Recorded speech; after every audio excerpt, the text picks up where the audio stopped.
composer Randall Standridge, and today we're going to be talking about how to and how not to commission a new work. So to start this, I would actually like to begin by telling you a very quick story.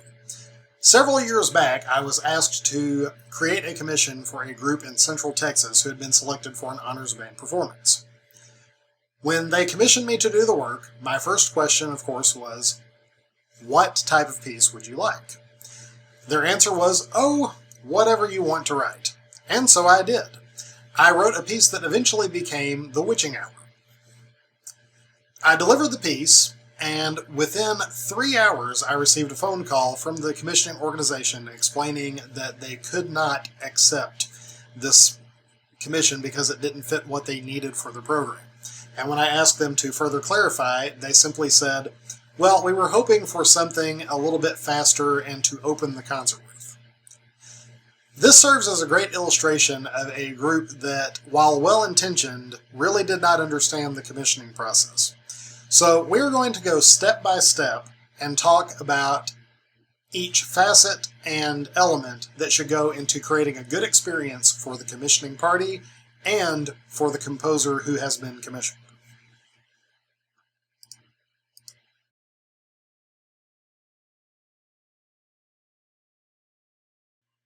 Now, much like I mentioned with the previous example, it is very important to know what you want when you are going to commission a work. Now, I do want to start by first saying that if you don't know what you want, that's fine too. If you simply admire the work of a composer, you like their style, you like the things they have written, and you want to give them total creative freedom, then you should do that, because that is perfectly fine, and chances are you will get some of the most creative and out there music you've ever heard.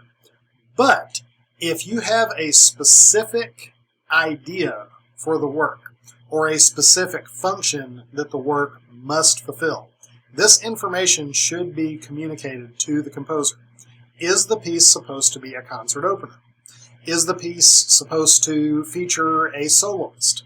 Is the piece going to be used for the opening of a new facility or center? Is the piece in honor of someone living or someone who has passed? There are so many elements that can go into what makes a piece appropriate or not appropriate for a commission that, again, you need to be very upfront with the composer in determining what style of piece and what structure or what function the piece may have, if any. But again, if you want to leave it up to them, just realize all bets are off. But if you need a specific function, a specific point in a program, this will help the composer make something that will definitely fulfill that and make you and them a lot happier.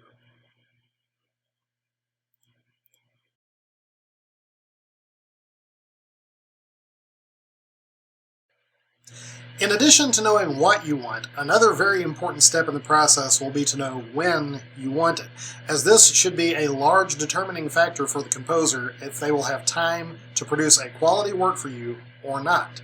For all you know, they might be completely booked up in the time you need it, and any good composer will be very honest with you about this. So again, when coming to a decision about the commission, it is very important to know when the due date will be.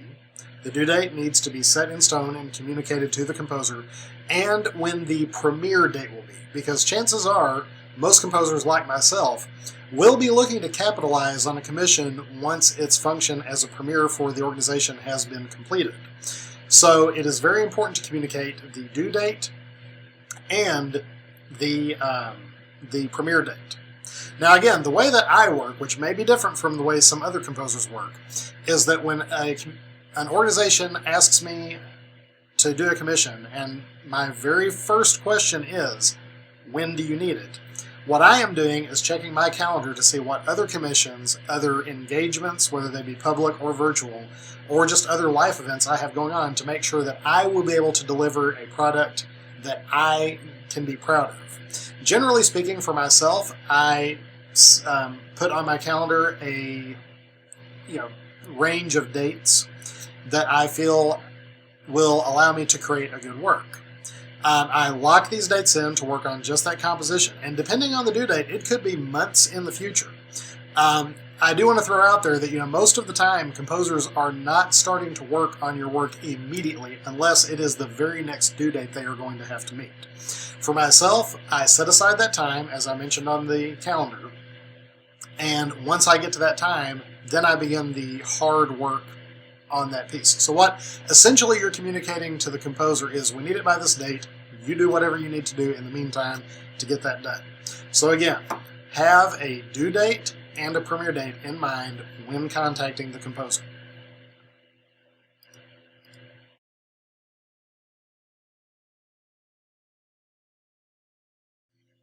And now we come to the part of the conversation that almost nobody likes to talk about, which is, how much is this going to cost? Before you contact a composer, I would recommend that you have a budget and an amount that you can spend on this commission in mind. Now, when you approach the subject of price with a composer, many factors may go into the composer figuring out what the price of the commission should be for them.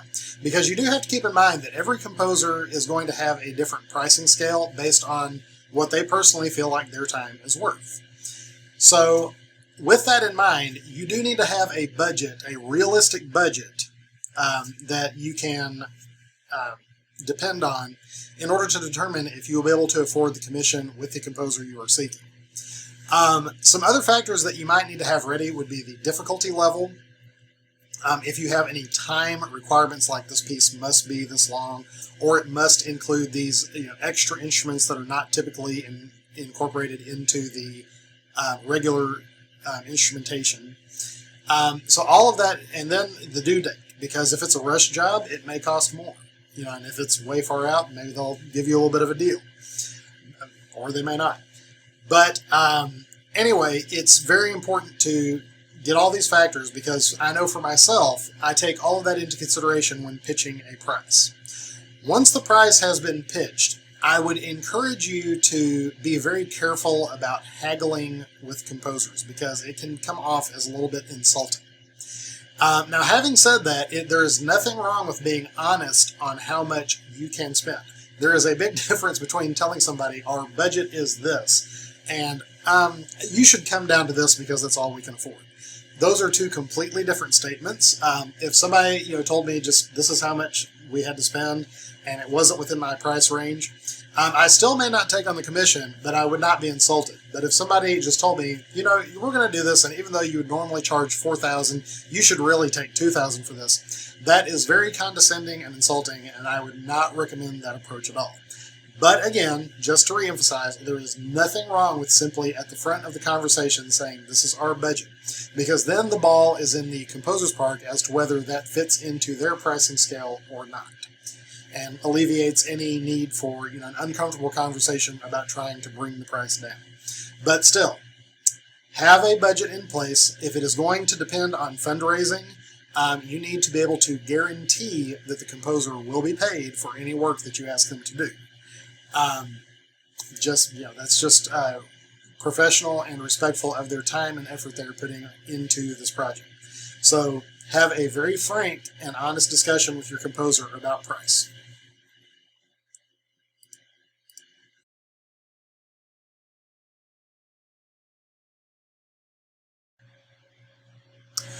Once you have determined the price, the due date, and the general nature of the piece, the next thing that should be discussed is the potential instrumentation, both in terms of makeup of the instrumentation, what instruments and for whom, and then also the difficulty level for, even if it's for individual players or for the ensemble as a whole.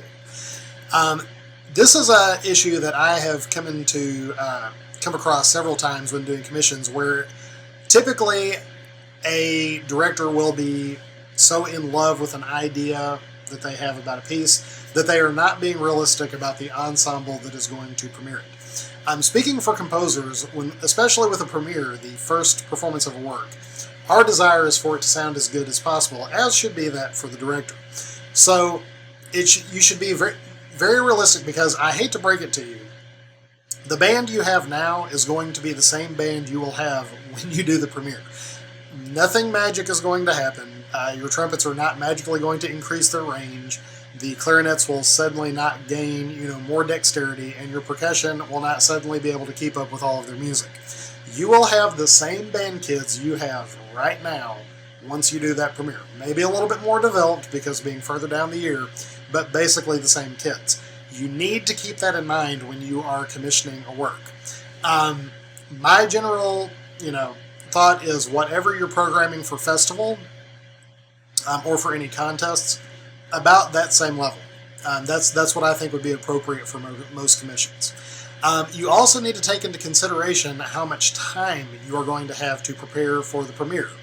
A piece written for a preparation period of 2 weeks is going to be wildly different, or should be, from a piece that will have a full 2 months of preparation before the premiere performance. So taking all of these into consideration when discussing instrumentation and instrumentation abilities.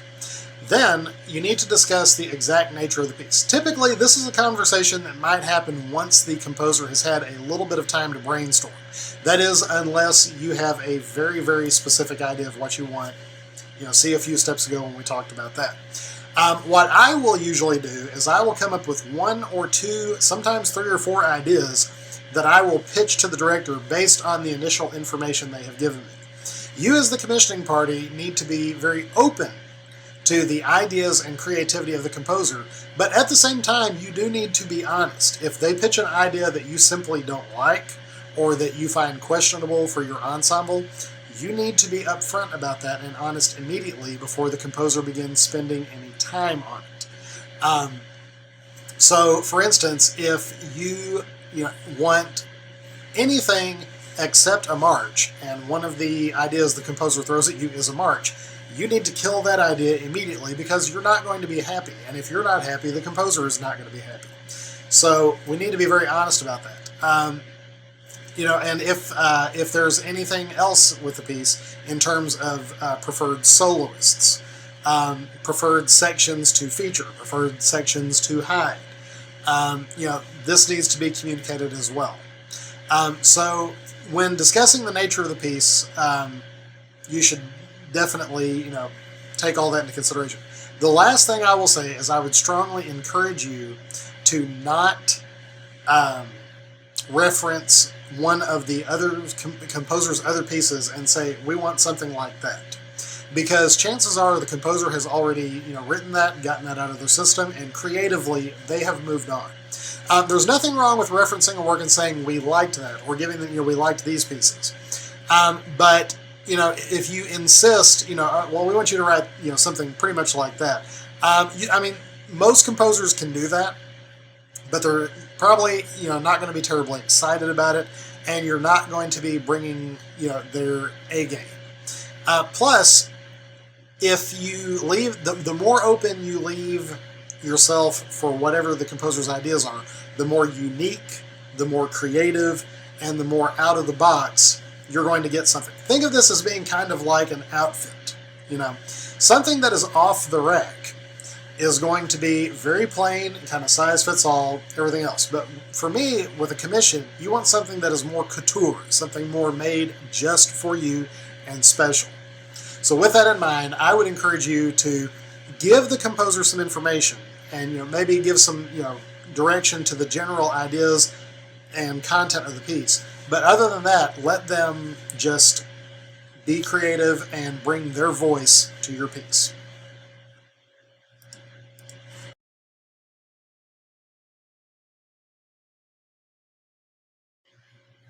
Once the piece has been completed, most composers will send you a sample score and probably MIDI recording. And this is your opportunity to really go line by line, note by note through the piece and make sure that it fits your ensemble. Here is what I would call appropriate and inappropriate critique of a work by a composer. Things at this point that would be appropriate. It would be appropriate to address range. For instance, if your brass players have limited range, then that might be important information if you see the piece taking them outside that range consistently. If it's showing off weaknesses as opposed to strengths, there is nothing wrong at this point with asking the composer to do some reorchestration to better highlight the best qualities of your ensemble. Another idea you might talk about is the piece too long? Or is it too short? Does it fit the goals that you set forth initially with the piece? Review it for all of those things. Does the composer need to add in any cueing? So for instance, you've got horns, but they're not your strongest. Do they need to be doubled somewhere else or cued so that you can possibly keep the same orchestral intent, but have that backup just in case you need it? Lastly, it would be fine to give some what I would call light creative critique. Light creative critique. If there are sections that you just strongly feel are aesthetically questionable, there's nothing wrong with talking to the composer about that and trying to resolve any problems. What may or may not be okay, depending on the composer, and this is where you will need to approach carefully and know the type of composer you are dealing with, would be what I call composition by proxy. So in other words, if you hear an idea in your head like, oh, this should have a fanfare, or oh, there should be a percussion moment here, you can suggest that, but you do need to be ready for the composer to reject that, because what you are then doing is you are impressing your aesthetic onto their work, and they may or may not hear it the same way. So I don't think there's anything inherently wrong with making suggestions, but I would be very hesitant about making demands at that point. If these are things that have not been discussed in the work prior to the composer creating this. You have to realize that every single composer has a different aesthetic point of view. We have a different artistic idea. And for instance, if you had the same idea and asked me and Julie Giroux and John Mackey and Brian Balmages all to write the same piece, you would get 4 completely different works, each one valid in its own way. But each one of us has our own aesthetic, our own taste, our own style of orchestration, and that is what makes each of us a unique musical voice. Be very careful during the critique process about trying to impress your aesthetic vision onto the composer's aesthetic vision. So that would be my advice for that. Lastly, if you are going to ask for any rewrites or big changes, make sure you get these back to the composer well before you will need the piece. No composer likes to receive these and the note of, oh, by the way, we need this tomorrow. Be respectful of a composer's time, and I assure you, if you do that, they will be respectful of yours, and make communications as soon as possible. This is the end of this video. I hope you have found this information to be helpful, enlightening, and maybe will motivate you to want to do a commission. Speaking for myself, I am always excited to receive new commissions. It's always fun to take on a new project, and I am sure that other composers feel the same way. So good luck, happy music making, and as always, peace, love, and music.